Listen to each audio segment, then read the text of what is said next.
au News Radio à site outremernews.fr. On radio avec Info Guadeloupe, Martinique, Guyane, Réunion, Mayotte et surtout, musique pour tout le monde. Caro Keraland présente Caro Coco Park, votre parc de loisirs et de détente. Jardin créole, toboggan géant, activités aquatiques et terrestres vous apporteront à la fois sensations, adrénaline et décontraction. Régalez-vous dans son restaurant, le Coco Blue, ou dans l'un de ses snacks. Partagez des émotions fortes dans la zone de jeu Coco Game, où Escape Game, réalité virtuelle et Maison de la Peur vous offre un 3 en 1. Fêtez vos meilleurs événements avec Caro Coco Recept dans nos espaces privés lounge. Séjournez chez Caro Coco Lodge, des hébergements de charme, proches de la plage ou du spa. Caro Keraland, le cœur de tous vos loisirs. Martinique Actualité. Le groupe Bernard Ayotte, GBH, a de nouveau de la lumière sur lui, mais cette fois, ce n'est pas pour sa place sur le marché. C'est la Haute Autorité pour la transparence de la vie publique qui s'y intéresse. Le groupe est sous enquête après un signalement de Transparency International France, accusé de ne pas avoir déclaré ses activités de lobbying. En gros, ils ont joué à cache-cache avec la loi. Selon un ancien conseiller ministériel, Bernard Ayotte aurait rencontré le ministre des Outre-mer à plusieurs reprises, mais sans jamais officialiser ces rencontres. Si l'enquête prouve un manquement, GBH pourrait se retrouver dans la ligne de mire pour ne pas avoir respecté la loi Sapin 2 qui oblige les lobbies à se déclarer. Rien d'étonnant quand on sait qu'Ayotte fait partie d'organismes de lobbying influents, mais sans en être officiellement inscrit. Ce n'est pas exactement le genre de transparence qu'on attend de nos grands groupes.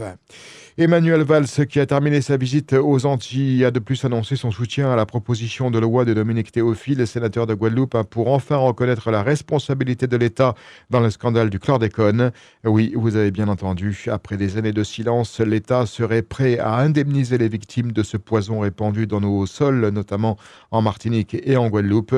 Le ministre des Outre-mer, en toute franchise, a dit « On va l'aider, pas de chichi, juste la promesse de prendre enfin en compte les dégâts colossaux causés par le chlordécone qui ne concernent pas uniquement les travailleurs de la banane, mais toute une population exposée à ce poison.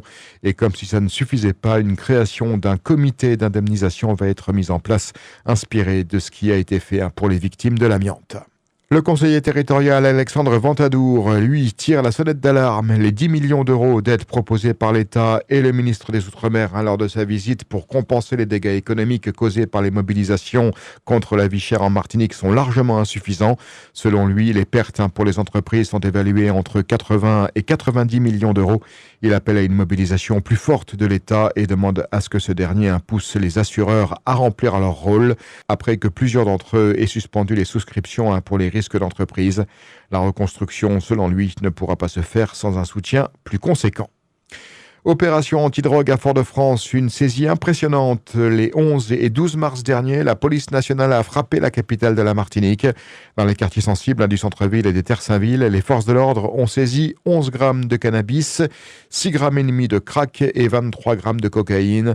L'opération menée avec la brigade canine a également conduit à 12 contraventions pour infraction routière et à l'interpellation de 2 personnes, l'une pour conduite sans permis, l'autre pour port d'armes. Mais ce n'est pas tout. Plusieurs établissements ont été épinglés pour des manquements administratifs. Cette opération s'inscrit dans un effort continu pour sécuriser les quartiers et lutter contre le trafic de stupéfiants. Reste à voir si cette action aura un impact durable.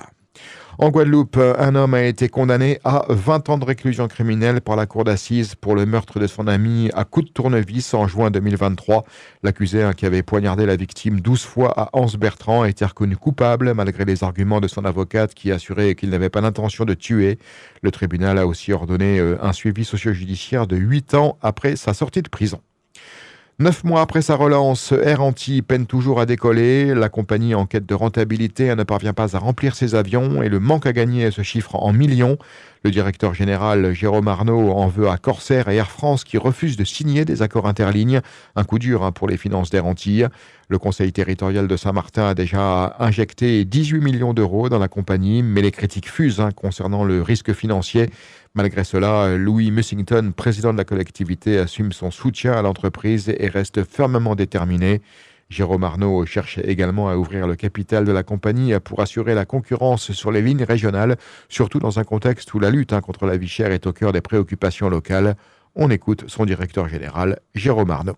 Air Antilles doit finaliser son développement commercial et Air Antilles ne peut pas le faire parce qu'on a à la fois Corsair et à la fois Air France qui ne signent pas des accords interline avec Air Antilles pour des conditions qui sont inacceptables. Et là, on demande aujourd'hui, au ministère, à l'État, de faire son travail d'organisation du transport aérien. Les actionnaires ont versé beaucoup d'argent, vous l'avez rappelé, plus de 22 millions d'euros entre le public et le privé. Le service est là. Maintenant, il est grand temps que l'État siffle la fin de la récré dans cette zone. Et il est grand temps que les autres collectivités territoriales qui bénéficient des retombées économiques, directes, indirectes, sociales sur leur propre territoire, il est grand temps que ces collectivités en Guadeloupe et en Martinique rentrent dans le projet. Ce jeudi 20 mars, demain donc, la Caraïbe se prépare à simuler une catastrophe de grande envergure avec l'exercice Caraïbe Wave 2025. Près de 500 000 personnes dans 48 pays vont être évacuées de leurs écoles à leur port pour tester leur réactivité face à un tsunami. L'objectif, vérifier si tout le monde peut fuir à temps quand le sol tremble et la mer se déchaîne. Et croyez-le ou non, cet exercice est aussi l'occasion de tester des technologies high-tech comme des capteurs de submersion et des systèmes d'alerte. Cet événement qui recrée un scénario apocalyptique basé sur un tremblement de terre de 1755 est aussi une piqûre de rappel. On peut avoir tous les systèmes d'alerte du monde, mais si les gens ne savent pas réagir, c'est peine perdue. Alors cette année, avec Caraïbe Wave, c'est test grandeur nature pour voir si tout ce qui a été mis en place peut réellement sauver des vies. Guerre en Ukraine. Ce mercredi, Kiev dénonce de nouvelles frappes russes sur ses infrastructures énergétiques. De son côté, Donald Trump a eu un échange téléphonique avec Volodymyr Zelensky après sa discussion avec Vladimir Poutine. Trump se dit sur la bonne voie pour un cessez-le-feu avec des négociations prévues dimanche à Jeddah, en Arabie Saoudite. Zelensky, lui, reste ferme, rejetant toute reconnaissance des territoires occupés par la Russie. Et pendant ce temps, l'armée russe intensifie ses actions dans le sud de l'Ukraine, notamment à Zaporizhzhia. Malgré les efforts diplomatiques, la guerre continue donc de faire rage. Cinéma, le film Zion, premier long métrage du réalisateur guadeloupéen Nelson Foy, a explosé les compteurs dès sa sortie anticipée le 14 mars dans les territoires d'outre-mer. En seulement 3 jours, il a attiré plus de 16 000 spectateurs répartis sur 53 séances dans 7 cinémas. Le Cinestar de Guadeloupe a dominé avec près de 6 333 entrées, représentant près de 40% de la fréquentation totale.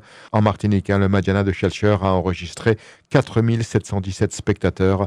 La sortie nationale de Zion est prévue pour le 9 avril en métropole et avec un accueil aussi enthousiaste aux Antilles, le film devrait rencontrer un grand succès en France. Du 21 au 23 mars, le Palais des Congrès de Madiana à Shelcher accueille le Salon du Voyage et des Vacances, un événement incontournable pour les passionnés d'évasion. Organisé depuis 1998, ce salon réunit des professionnels du tourisme local, caribéen et international, offrant aux visiteurs une multitude de destinations à découvrir, avec des exposants de destinations comme la Barbade, la Dominique ou encore Saint-Martin et des animations variées. Le salon promet une expérience immersive, alors ne manquez pas cette occasion unique de planifier vos prochaines escapades. L'entrée est à 5 € pour les adultes, 1 € pour les jeunes et gratuite pour les enfants de moins de 12 ans. Zouk, compas, musique française et internationale, c'est sur O News Radio.